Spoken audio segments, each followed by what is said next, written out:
उसके स्वास्थ्य की रक्षा करने के लिए सबसे ज़रूरी है कि हमारा जो दैनिक चर्या है वो अच्छी रहे और उसमें जो है हम अच्छा रूटीन अपनाएं, अच्छा खाना पीना अपनाएं, ताकि हमारे शरीर को घेरने वाले रोग हैं जो हमारे से दूर रहें।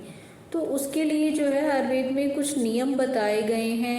कुछ समय के अनुसार आप कौन सी ऋतु में क्या खाएं, क्या आपके लिए अच्छा है, क्या उस स्पेसिफिक समय में आपको छोड़ देना चाहिए, ये बहुत सारे नियम बताए गए हैं। तो जिसको हमें समझना बहुत ज़रूरी है, क्योंकि हम दवाइयों की बात करते हैं, हम हर्ब्स की बात करते हैं, तो बीमारियों की बात करते हैं, तो उसमें क्या है, वो सब चीज़ें हैं कि जब हम बीमार हो गए तो हमें कुछ ना कुछ इलाज तो करना ही पड़ेगा।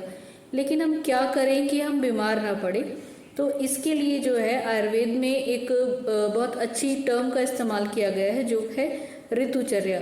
कि खास सीज़न में आपको किस प्रकार की ऋतुचर्या किस सीज़न के अनुसार अपनानी चाहिए।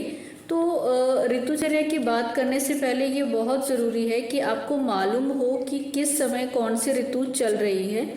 तो ऋतुओं का वर्णन करने से पहले आज हम पहले आपको ऋतु के बारे में बताना चाह रहे हैं कि कौन सा मौसम जो है किस खास ऋतु के साथ स्टार्ट होता है, और वो ऋतु जो है आपको क्या आपके एनवायरनमेंट के बारे में बता रही है। तो जैसे कि मैंने कहा कि हमारे देश में जो है सिर्फ एक दो सीज़न नहीं, 6 ऋतुएं मानी गई हैं आयुर्वेद के अनुसार। तो उन ऋतुओं का नाम आपको जो है यहाँ हम आयुर्वेद की भाषा में ही डिस्क्राइब करने की कोशिश करेंगे। तो जैसे मैंने कहा कि 6 ऋतुएं हैं। 6 ऋतुएं आमतौर पर हम उसको गर्मी सर्दी बरसात के हिसाब से ही समझ लेते हैं, लेकिन ऐसा नहीं है। तो सबसे पहली जो ऋतु की हम यहाँ पर बात करेंगे वो है हेमंत ऋतु। हेमंत ऋतु का स्टार्ट जो है मिड ऑफ जो है नवंबर से स्टार्ट होकर के और आपके मिड ऑफ जनवरी तक चलता है। तो ये ऋतु को हम अर्ली विंटर्स कह सकते हैं। तो अर्ली विंटर्स में जो है, क्योंकि आपको मालूम है कि आप समझ भी सकते हैं कि इस समय जो है हल्की हल्की सर्दी आना शुरू होती है ना। जो गर्मी वाले माहौल से निकल करके जो है ये मौसम को समझना पड़ता है, चाहे वो गर्म कपड़े पहनने की बात हो, गर्म चीज़ें खाने की बात हो, सर्दी वाली ठंडी चीज़ों को अवॉइड करने की बात हो। तो आपको ये पता होना चाहिए कि जो है नवंबर जो है मिड ऑफ नवंबर आ गया है, तो यहाँ से आपको हेमंत ऋतुचर्या का पालन करना है, जिसकी हम आगे बात करेंगे। तो आपको जो है मिड ऑफ नवंबर से मिड ऑफ जनवरी तक जो है हेमंत ऋतु बताया गया है। इसके बाद जो ऋतु आती है हेमंत ऋतु के बाद शिशिर ऋतु आती है, जिसको हम कॉमन टर्म में कहें तो उसको हम विंटर्स कहते हैं। और विंटर्स आपको मालूम है कि जब सर्दी बढ़ रही है तो आपके शरीर में जो है विंटर के अनुसार जी जो है दोषों की भी वृद्धि होगी, और अलग अलग जिस दोष का संचय हेमंत ऋतु में हुआ है उसका यहाँ पर प्रकोप होगा। तो आपने जो है मिड ऑफ जनवरी से लेकर के मिड ऑफ मार्च को जो है शिशिर ऋतु में काउंट करना है। और शिशिर ऋतु की ऋतुचर्या के अनुसार अगर आप पालन करेंगे तो आप जो है अपना ये सर्दी का मौसम जो है बिना बीमार हुए ज़रूर निकाल सकते हैं। तो जैसा हमने हेमंत और शिशिर ऋतु की बात की, हेमंत और शिशिर ऋतु के बाद जो है आपकी आती है वसंत ऋतु, जिसको हम स्प्रिंग सीजन कहते हैं। तो स्प्रिंग सीजन सभी को पता है कि स्प्रिंग सीजन में पेड़ पौधों पे नए फूल आ रहे हैं, पत्तियां आ रही हैं, मौसम बहुत प्लेजेंट हो जाता है। सर्दी क्योंकि अपना जाने के समय पर है, तो ये ऋतु को जो है हम जो है मिड ऑफ मार्च से लेकर के उसको हम जो है मिड ऑफ मई तक काउंट करते हैं।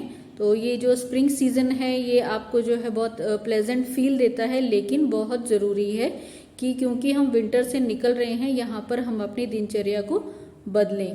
तो ये हुई तो 3 ऋतुओं की बात हुई। इसके बाद वसंत ऋतु के बाद जैसा सभी को मालूम है वसंत के बाद जो है गर्मी का सीजन आता है, जिसको आयुर्वेद में भी ग्रीष्म ऋतु के नाम से ही जाना गया है।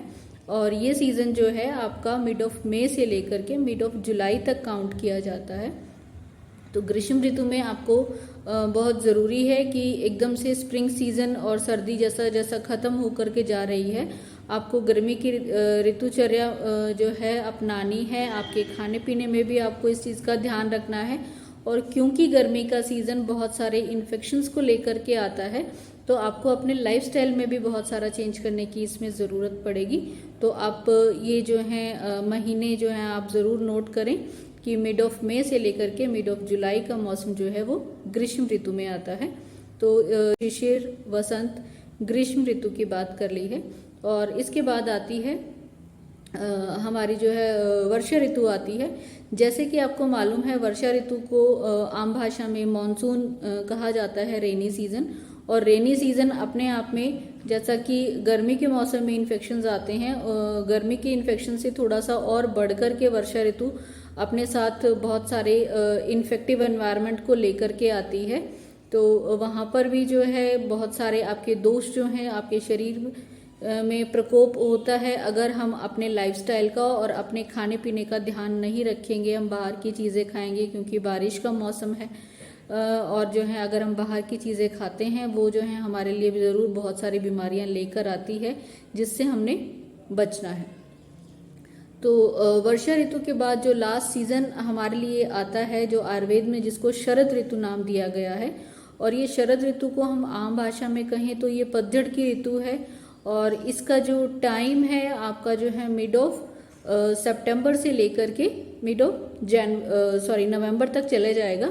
तो ये सीजन जो है शरद ऋतु है, और शरद ऋतु में जो वर्षा ऋतु के संचित दोष हैं उनका प्रकोप होता है। देखने सुनने में बहुत आसान लगता है ये ऋतु, लेकिन ये सबसे ज़्यादा कॉम्प्लिकेटेड ऋतु है।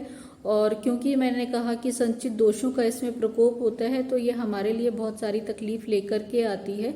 तो फ्रेंड्स, इन आज 6 ऋतुओं की जानकारी आपको देना हमारे लिए इसीलिए ज़रूरी था कि अब जब हम ऋतुचर्या का एक एक ऋतु को लेकर के अगले वीडियोस में बात करेंगे, तो आपको वो सही समय की भी जानकारी होगी, और उन ऋतुओं का जो है क्या इफ़ेक्ट और क्या साइड इफ़ेक्ट रह सकता है, ये आपने बहुत अच्छे से समझना है, जानना है, और अपने जीवन में इस ऋतुचर्या को ज़रूर अपनाना है, ताकि आयुर्वेद का जो मेन मोटिव है कि स्वस्थ के स्वास्थ्य की रक्षा, तो हमने ये स्वस्थ के स्वास्थ्य की ही रक्षा करने के लिए ऋतुचर्या का पालन करना सीखना है, अपने फैमिली में अपने फ्रेंड्स को सिखाना है।